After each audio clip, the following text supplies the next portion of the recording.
नमस्कार, समृद्ध समाचार देख रहे हैं आप और मैं हूं आपके साथ अंकिता। हमारे आज के इस बुलेटिन में आपका स्वागत है। बुलेटिन में आगे बढ़ें इससे पहले देखिए आज की सुर्खियां। हेडलाइन के प्रायोजक हैं टफ कॉन टीएमडी। अब इंडिया बनेगा एक्स्ट्रा टफ। इलेक्ट्रॉनिक्स आइटम, डेम रूम फर्नीचर, आकर्षक फैंसी लाइट्स पर धमाकेदार ऑफर के लिए जल्दी पहुंचे प्रदीप सेल्स, मकतपुर रोड, गिरिडीह। हड्डी, नस एवं जनरल बीमारियों के इलाज में ना करे विलंब। पहुंचे पार्वती हॉस्पिटल, पता कॉलेज मोड़ के निकट, रेलवे ओवरब्रिज के पूर्व की ओर, सीहोडी, गिरिडीह। पिछले 100 वर्षों से आपके भरोसे का साथी काजिम अली हार्डवेयर, सोमानी के एक्सक्लूसिव शोरूम के साथ सभी प्रकार की टाइल्स, मार्बल, ग्रेनाइट और सैनिटरी आइटम विक्रेता। पता करबला मैदान के सामने, बरवाडी, गिरिडीह। अनीता इलेक्ट्रिक स्टोर लेकर आए हैं ऑफर ही ऑफर। खरीदारी के लिए आज ही पहुंचे। पता बाभन टोली मोड़, गिरिडीह।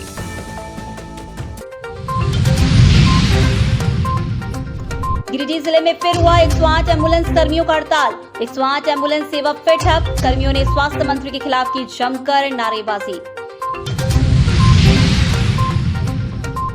महेश लुंडी उच्च विद्यालय में शिक्षा व्यवस्था बदहाल। उपायुक्त के बाद अब डीओ ने किया निरीक्षण, हटाई प्रभारी प्रधान अध्यापक। चंबा थाना क्षेत्र के तेलोडी और मुफस्सिल थाना क्षेत्र के बालोडिंगा में मारपीट की घटना, कई महिलाएं और युवक घायल। सदर अस्पताल में चल रहा है इलाज। और गिरिडीह में बदला मौसम का मिजाज, काले बादल, ठंडी हवा और राहत की बारिश। किसानों के चेहरे पर लौटी मुस्कान। मौसम विभाग के अनुसार अब एक्टिव होगा मानसून।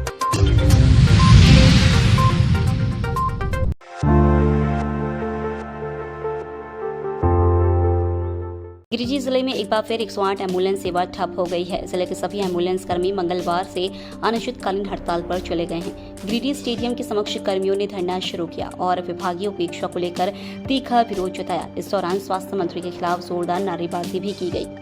कर्मियों का आरोप है कि कई बार आश्वासन मिलने के बावजूद उनकी मांगे अब तक पूरी नहीं की गई है।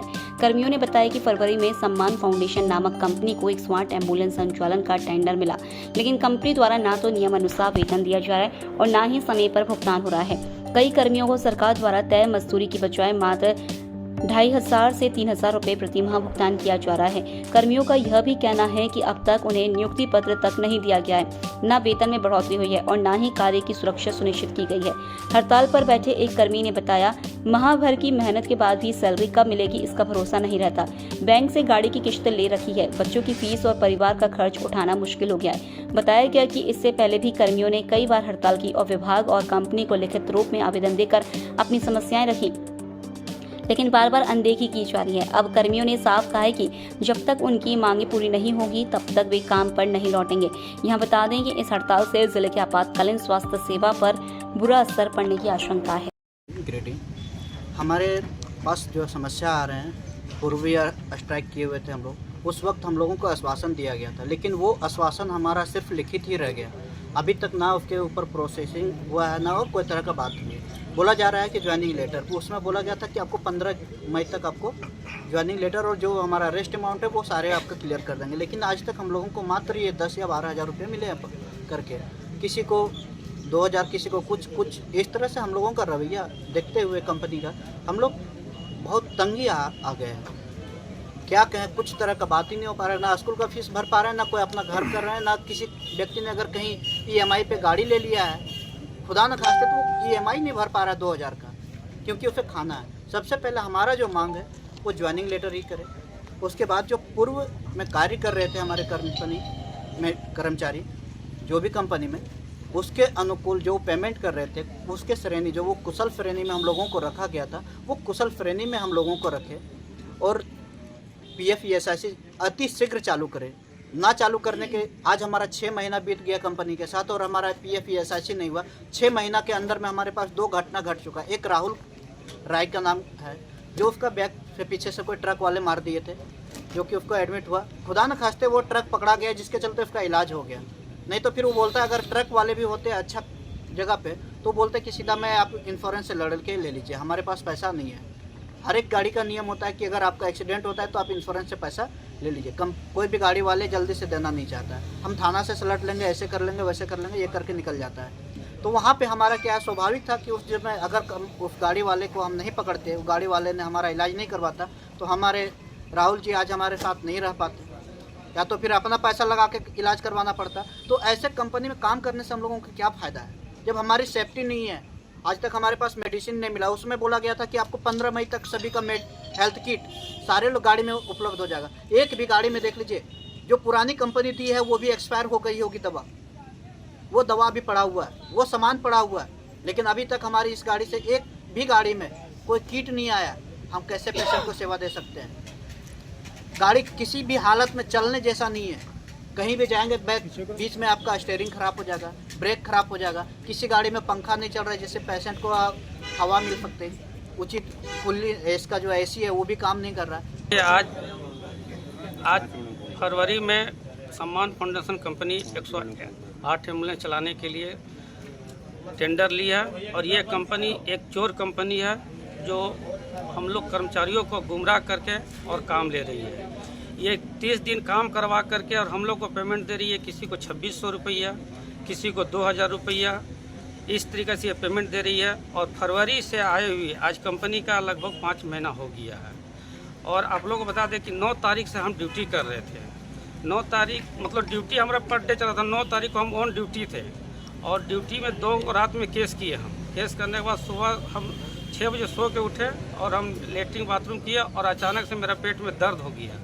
दर्द होने के बाद हमको कंपनी की तरफ से खाली 108 का जैसे आम जनता को गाड़ी मिलता है, 108 में फ़ोन करने के बाद उस तरीके से हमको अभी गुजरना पड़ा 108 का गाड़ी लेने के लिए। और हम हॉस्पिटल चल गए। हॉस्पिटल जाने के बाद मेरा पूरा बेहोशी हालत था, मतलब बोलने के कगार पर नहीं थे हम। और हमको एसआई के नाम से हमारा जो पैसा काटा गया था वो पैसा देखा कि 10 तारीख को इसका इलाज चालू हो गया है, 12 तारीख को हम लोग को पैसा वापस कर दिया। 2 महीना का पैसा बोला आप लोग काटने के लिए पैसा काट के रख लिया गया है। जब देखा कि इसका तबीयत खराब हो गया तो पूरा गिरिडीह में आप एक कर्मचारी से पूछ लीजिए, वर्कर से पूछ लीजिए, सभी का पैसा वापस कर दिया एसआई के नाम से और पीएफ के नाम से कि हम लोग आपका पैसा नहीं लिए हैं, क्योंकि हमारा तबीयत खराब हो गया था। अगर हमको कुछ हो जाता है तो कंपनी सोचा हम फंस जाएंगे। उस अवस्था में कंपनी जो है सो पैसा रिटर्न कर दिया, जो हम लोग के पास में प्रूफ है पैसा जो दिया है। तो आप बताइए कि हम लोग आज फरवरी से कंपनी आज 5 महीना हो गया और मात्र अभी तक पेमेंट दिया है। फरवरी में दिया था 8075 रुपया और उसके बाद फरवरी का पैसा दिया था 8075 और मार्च का पैसा दिया 2662 रुपया और अभी तक हम लोग को कोई भी पैसा नहीं दिया। 5 महीना मात्र 10,000 रुपया दिया। बताइए 10,000 रुपया में 5 महीना आदमी कैसे ड्यूटी। अभी हम जो है सो अपना मेरा जो शादी में जो चैन उन जो मिला था उसको बेच करके अभी हम अपना इलाज कराएं और अभी आप लोगों के पास में हम सुरक्षित हैं। इससे मेरे पास में पूरा प्रूफ है, वीडियो के साथ है। और यही नवजीवन में मेरा इलाज चला जिसमें मेरा खर्चा गिरा 1,33,000 रुपया। तो बताइए आप लोग, हम ड्यूटी कंपनी का काम करके और 1,33,000 रुपया हम घर में जेवर बेच के ज़मीन बेच करके और हम अपना इलाज करवाएं।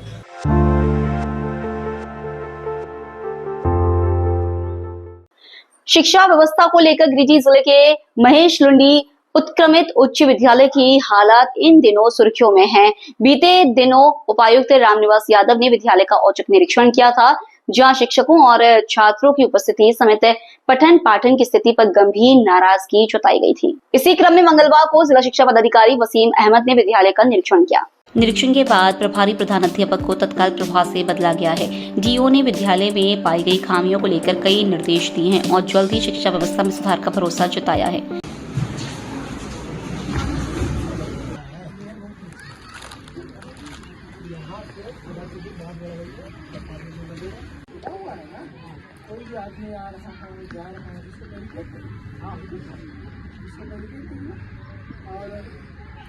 विद्यालय में हम लोग जांचे हैं, है ना। विद्यालय में जो कुछ भी कमियां हैं उनका आवश्यक दिशा निर्देश दिया गया है।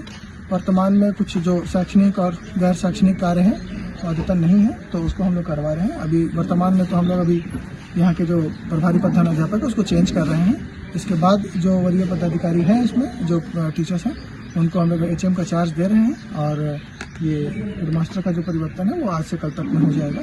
नए हेडमास्टर से लेंगे कि बहुत सारे आवश्यक दिशा निर्देश दिए गए हैं, उस पर ये लोग काम करेंगे। आशा है कि बहुत जल्द ही इसमें सकारात्मक सुधार और अच्छे रिजल्ट आपको दिखेंगे। स्थानीय अभिभावकों और जनप्रतिनिधियों की माने तो विद्यालय की स्थिति चिंताजनक है।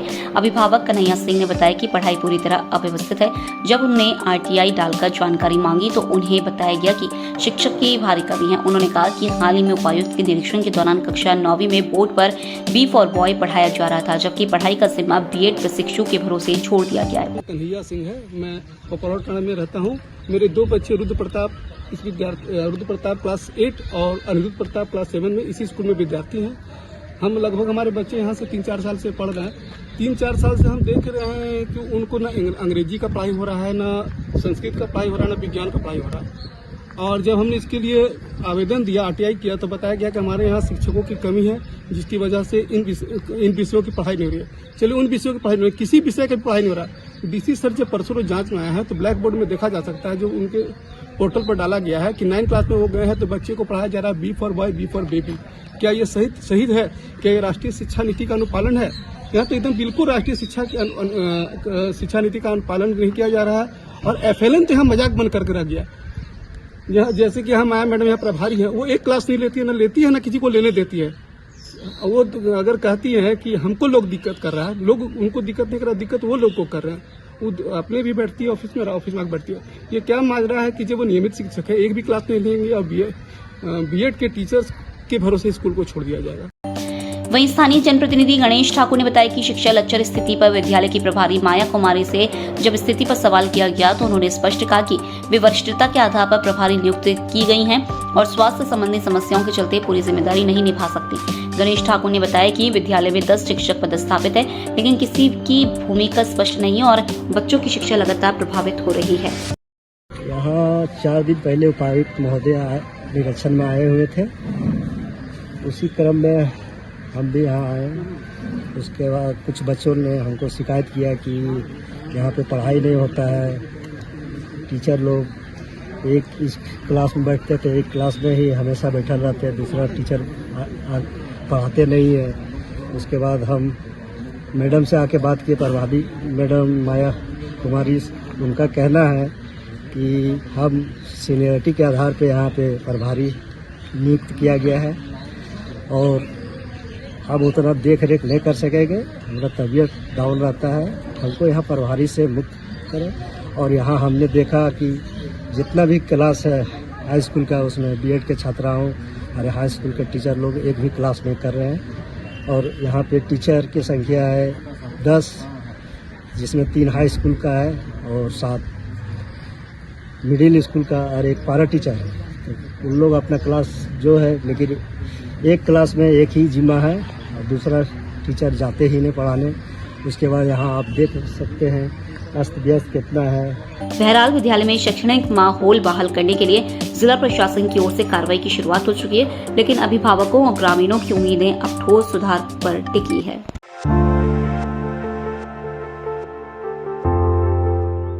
गिरिडीह जिले के पचम्बा थाना क्षेत्र अंतर्गत तेलोडी गांव में एक महिला और उसके बेटे पर जानलेवा हमले, मारपीट, छिनतई और घर में तोड़फोड़ का सनसनीखेज मामला सामने आया है। घटना सोमवार रात करीब 8 बजे की है। पीड़िता अमीना खातून, जो वर्तमान में गिरिडीह सदर अस्पताल में भर्ती है, उसने पचम्बा थाना प्रभारी को आवेदन देकर 6 लोगों के खिलाफ प्राथमिकी दर्ज करने की मांग की है। प्राप्त जानकारी के अनुसार अमीना खातून का बेटा सोनू अंसारी अपने घर के पास बाइक घुमा रहा था, तभी गांव के 6 लोगों ने उसे रोककर मारपीट शुरू कर दी।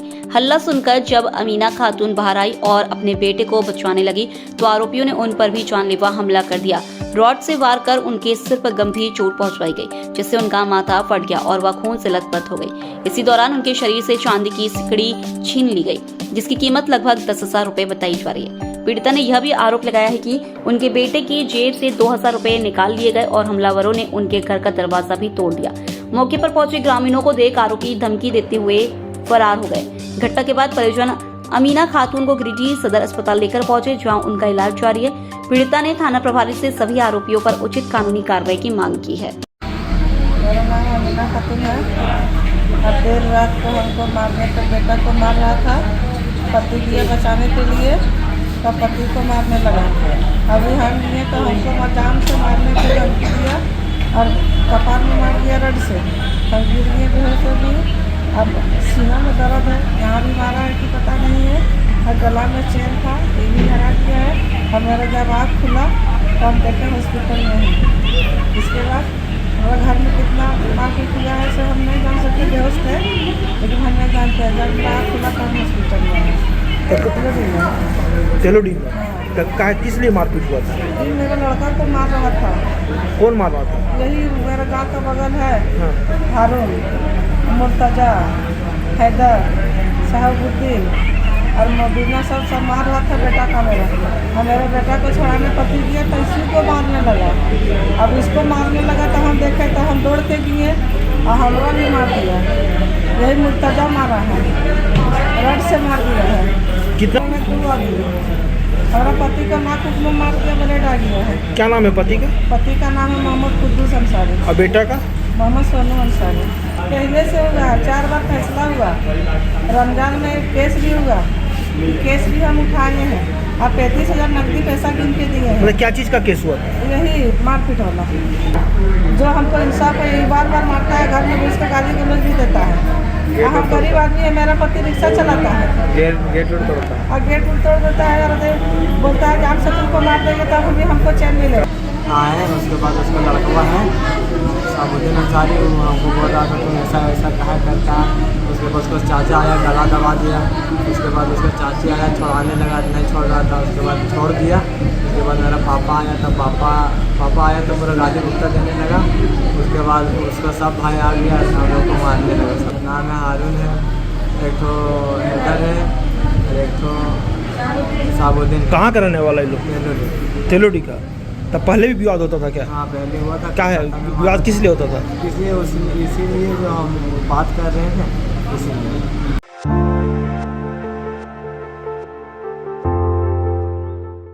मुफस्सिल थाना क्षेत्र के बालोडींगा गांव में मंगलवार को पारिवारिक विवाद के चलते 2 पक्षों के बीच जमकर मारपीट हो गई।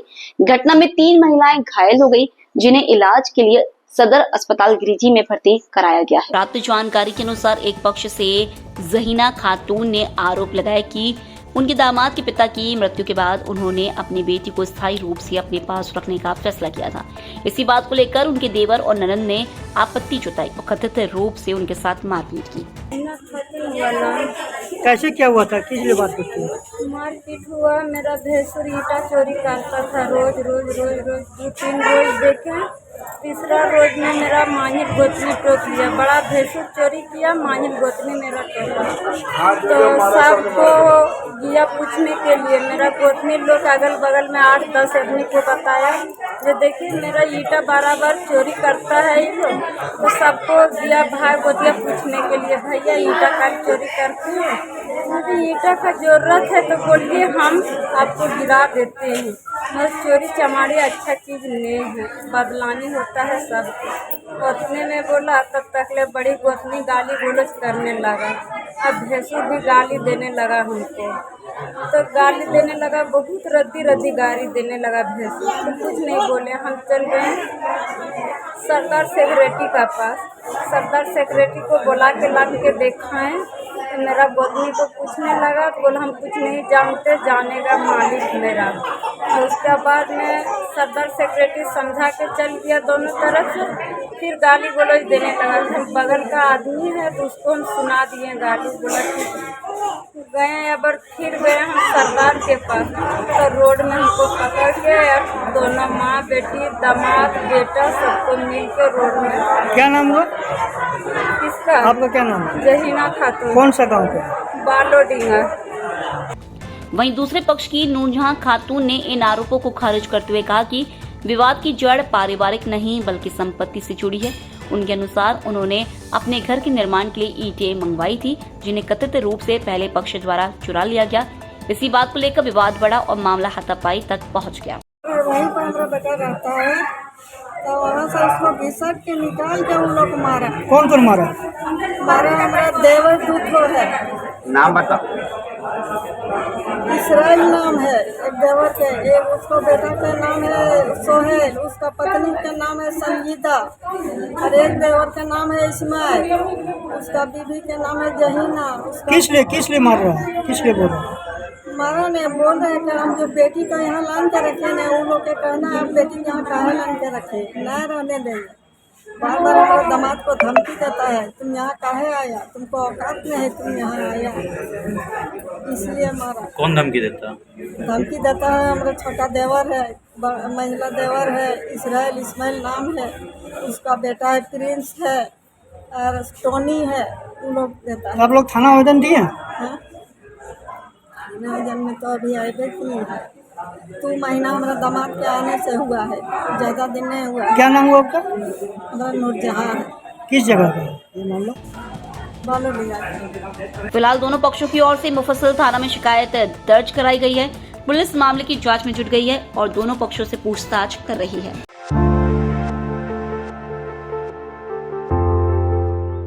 गिरिडीह जिला मुख्यालय स्थित कार्यालय प्रकोष्ठ में मंगलवार को उपायुक्त रामनिवास यादव के नेतृत्व में जनता दरबार का आयोजन किया गया। जिले के विभिन्न प्रखंडों से आए दर्जनों फरियादियों ने अपनी व्यक्तिगत और सामाजिक समस्याएं रखी, जिनकी सुनवाई उपायुक्त ने बारी बारी से की। जनता दरबार के दौरान कई समस्याओं का समाधान मौके पर ही कर दिया गया, जबकि अन्य आवेदनों को संबंधित विभागों को अग्रसारित करते हुए त्वरित कार्रवाई के निर्देश दिए गए। जनता दरबार में भूमि विवाद, दाखिल खारिज, पेंशन, राशन, पेयजल संकट, शिक्षा, छात्रवृत्ति, स्वास्थ्य और कल्याण योजनाओं से जुड़े आवेदन आए। सभी मामलों पर संबंधित अधिकारियों को प्राथमिकता के आधार पर निपटारा सुनिश्चित करने का निर्देश दिया गया। उपायुक्त रामनिवास यादव ने कहा कि प्रशासन आम जनों को सरकार की योजनाओं का लाभ देने के लिए पूरी तत्परता से कार्य कर रहा है। जनता दरबार के माध्यम से जरूरतमंदों की समस्याएं सुनी जा रही है और तय समय सीमा के भीतर समाधान सुनिश्चित किया जा रहा है।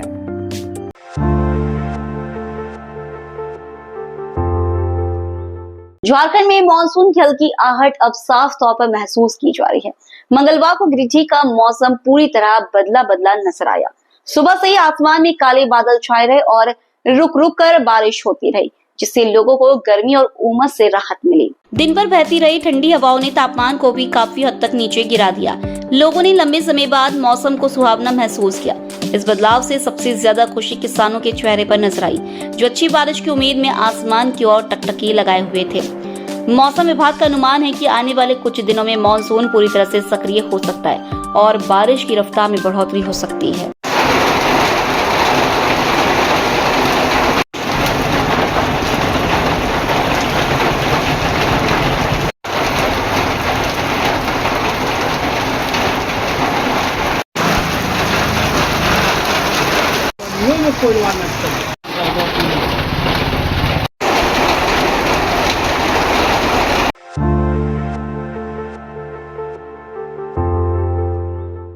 गिरिडीह जिले में निर्वाचन प्रक्रिया को अधिक पारदर्शी और सुगम बनाने के उद्देश्य से बीएलओ और बीएलओ सुपरवाइजरों को 1 दिवसीय प्रशिक्षण दिया गया। यह प्रशिक्षण जिला निर्वाचन पदाधिकारी सह उपायुक्त रामनिवास यादव के निर्देश अनुसार गिरिडीह, बेंगाबाद, गांधी, डुमरी, जमुआ, बगोदा, देवरी तीसरी और गावा प्रखंड में आयोजित किया गया। गिरिडीह प्रखंड सभागार में हुए प्रशिक्षण कार्यक्रम में सदर अनुमंडल पदाधिकारी और उप निर्वाचन पदाधिकारी ने मौजूद कर्मियों को निर्वाचन से जुड़े तकनीकी पहलुओं की जानकारी दी। खासतौर पर मतदान केंद्रों के नक्शे, जियो फेंसिंग और मतदाता सुविधा से जुड़े मोबाइल ऐप की उपयोगिता पर फोकस किया गया। प्रशिक्षण के दौरान पीपीटी प्रेजेंटेशन के माध्यम से यह बताया गया कि अब बीएलओ अपने क्षेत्र के सभी मतदाताओं तक सटीक ढंग से पहुंच सकेंगे और मतदाता अपने लोकेशन से ही अपने बीएलओ और मतदान केंद्र की जानकारी प्राप्त कर सकेंगे। इसके अलावा सभी मतदान केंद्रों के नजरी नक्शे, गूगल अर्थ व्यू और की मैप तैयार करने के निर्देश दिए गए। प्रशिक्षण का मुख्य उद्देश्य भारत निर्वाचन आयोग के निर्देशों के अनुसार त्रुटि रहित मतदाता सूची तैयार करना है। प्रशिक्षण कार्यक्रम में निर्वाचन निबंधन पदाधिकारी, सहायक निर्वाचक निबंधन पदाधिकारी समेत सभी संबंधित प्रखंडों के अधिकारी, बीएलओ और सुपरवाइजर उपस्थित थे।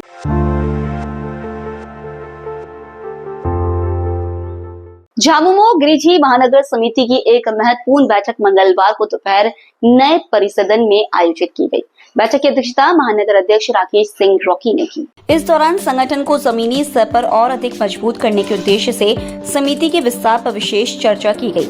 साथ ही गिरिजी महानगर क्षेत्र में प्रत्येक माह नियमित बैठक आयोजित करने एवं जनता की समस्याओं के निराकरण हेतु प्रभावी कदम उठाने पर भी विचार विमर्श हुआ। बैठक में उपस्थित सभी पदाधिकारियों ने एकजुट होकर संगठन को और अधिक सशक्त बनाने की प्रतिबद्धता जताई। ऐसा है कि पकौड़ी खाने की मन करती है अध्यक्ष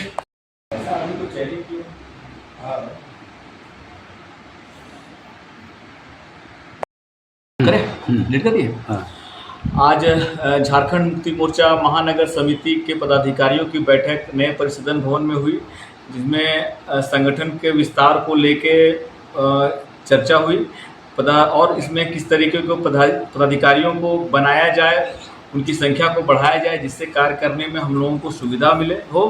इन सब चीज़ों को लेकर बैठक हुई और आम जनमानस की समस्या को लेकर भी हम लोग आपस में बैठे हैं कि किन किन वार्डों में किन किन चीज़ों की मूलभूत सुविधाओं की आवश्यकता है। आपस में चर्चा करके वहाँ पे हम लोग कार्यकर्ता जाएंगे और उनकी बातों को सुनेंगे और मंत्री जी तक पहुँचा के हम लोग उनका निदान करने के पे आपस में सहमति बनी। 17 तारीख को झारखंड मुक्ति मोर्चा के सौजन्य से नई परिसदन भवन गिरिडीह में झारखंड मुक्ति मोर्चा महानगर कमेटी की एक बैठक हुई। उस बैठक में हम सारे पदाधिकारीगण मौजूद रहे और इसमें संगठन विस्तार की बात भी हुई कि संगठन को किस तरह से हम लोगों को कुछ विस्तार करना है, बढ़ाना है और लोगों को जोड़ना है। और इसमें एक बात, सबसे बड़ी बात ये हुई कि हम सारे पदाधिकारीगण सारे वार्ड में घूम घूम कर लोगों की समस्या को समझना है और इस बात को अपने मंत्री सुदीप कुमार सोनू जी तक बातों को पहुंचाना है। बैठक को सफल बनाने में महानगर उपाध्यक्ष नौशाद अहमद चंद, जाकिर हुसैन, विजय बेसरा, मुमताज वासी तूफान, संगठन सचिव संजीत कुमार, मोहम्मद नसीम और कोषाध्यक्ष हरिमोहन कंदवे की सक्रिय भूमिका रही।